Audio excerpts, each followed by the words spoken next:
देशवासियों, जय हिंद। मैं हूं जसवंत राज परमार, मुंबई। आज बड़े दुख की बात सुनने को मिली है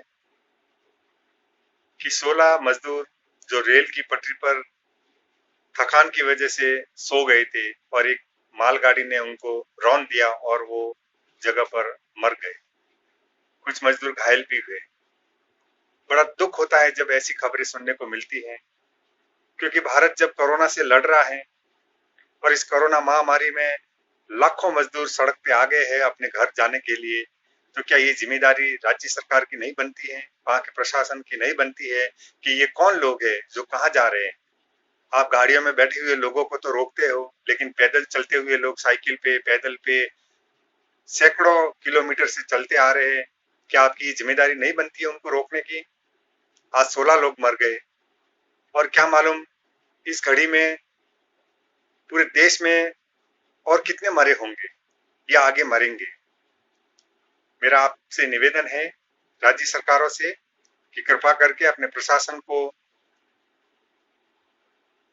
चेतावनी दे, उनको उनकी जिम्मेदारी का एहसास कराए कि जो कोई लोग भी हाईवे पे या किधर भी छोटे मोटे रास्तों पे झुंड के झुंड मिले उनको रोकिए और उनका जो भी हल निकाल सको वो निकालिए, जो भी साधन कर सकते हो करिए, लेकिन उनको ऐसे मत छोड़िए। वो भी देश के नागरिक है और आज ये ऐसी घटनाएं हो रही है।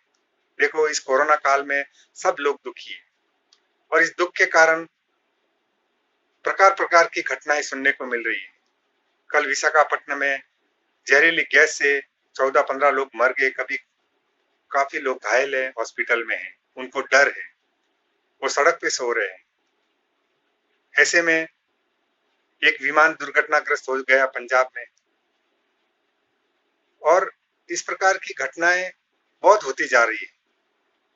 इतनी भयंकर गर्मी पड़ रही है पूरे देश में और इस गर्मी के कारण वैसे भी इंसान की हालत बहुत खराब है। कोरोना काल के कारण आज जो स्थिति पैदा हुई है, सब जगह उत्पीड़न हो रहा है, लोग दुखी हो रहे हैं और इस दुख के कारण वो कुछ भी काम करने के लिए निर्णय ले लेते हैं और वो निर्णय एक मौत के रूप में कभी कभी परिवर्तित हो जाता है। कल जी न्यूज के एडिटर सुधीर चौधरी जी पे कुछ जिहादी विचारधारा लोगों ने उनके विरुद्ध में कश्मीर के मैटर को लेकर केरला में एफआईआर दर्ज कराई है और ये बहुत बड़ा इस लोकतंत्र में गलत संदेश है कि एक भारतीय संविधान के स्तंभ कहे जाने वाले मीडिया को आप इस प्रकार से हतोत्साहित करना अच्छा संदेश नहीं है। कुछ दिन पहले मुंबई में अर्णव गोस्वामी को 12.5 घंटे तक आपने पूछताछ की, लेकिन अभी भी पालघर में साधुओं की निर्मम हत्या का मामला अभी तक अधूरा है। समस्याएं दिनों दिन बढ़ रही है और इस बढ़ती हुई समस्या में एक दूसरे पे दोषारोपण नहीं करना चाहिए। बहुत खुशी की बात है कि आज राहुल गांधी जी ने प्रेस कॉन्फ्रेंस में कहा कि ये किसी को दोष देने की स्थिति नहीं है। मैं किसी को दोष देना नहीं चाहता हूं, लेकिन उन्होंने अपनी भारतीय अर्थव्यवस्था पर ज्ञान दिया। वो ज्ञान कितना उचित है, अनुचित है, वो बात अलग है। तो देशवासियों, हालत गंभीर होते जा रहे हैं, कोरोना के कारण नहीं, लेकिन हालातों के कारण जो नए नए घटनाएं घट रही है। कोरोना अब पीछे रह गया है, कोरोना एक आम बात हो गई है।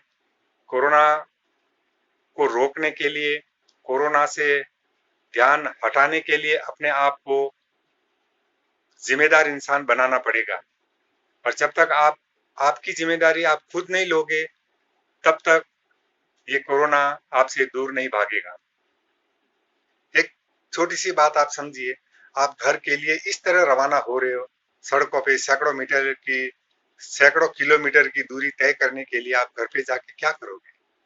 हैं, वैसे भी तो आप रह रहे थे, आप बच्चे यहाँ पढ़ाते हो, जहाँ रहते हो, साल साल भर 2-2 साल से आप घर पे नहीं जाते हो, घर वाले बुलाते हैं तब आप नहीं जाते हो, हैं? तब आपको ये शहर खराब नहीं लगते हैं, तब आपको डर नहीं आता है, और अब आपने एकदम उमाड़ ला दिया। सरकार अपनी व्यवस्थाएं करने में 24 घंटा सोच रही है, थोड़ा धीरज रखिए।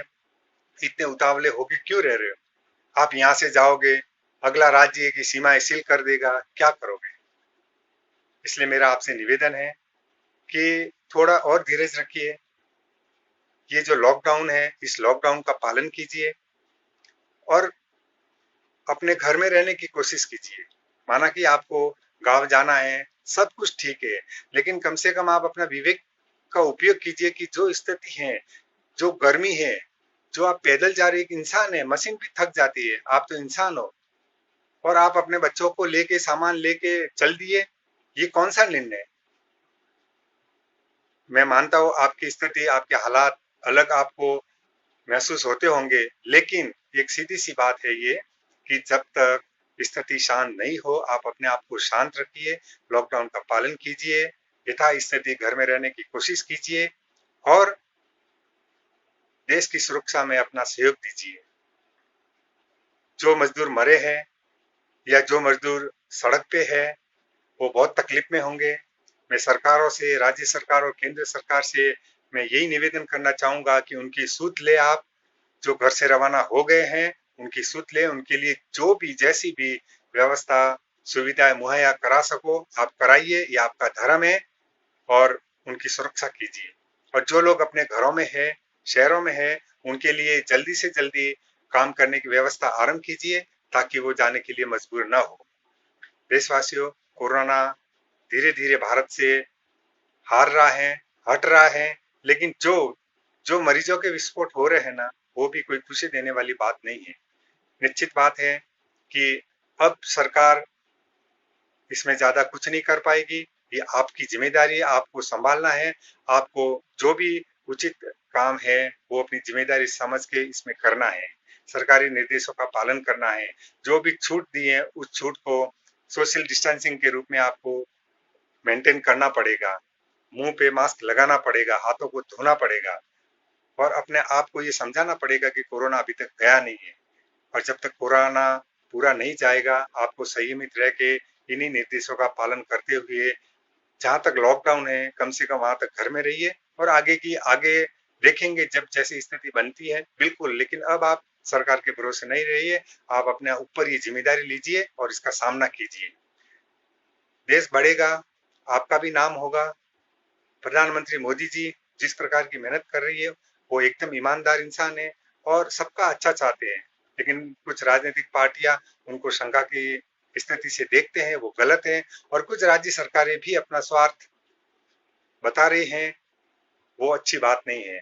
आप अपना कर्तव्य कीजिए, सब लोग आपको सलाम करेंगे, ये देश बचेगा, आप भी बचोगे, और आर्थिक स्थिति धीरे धीरे पटरी पे आ जाएगी। जय हिंद, जय भारत।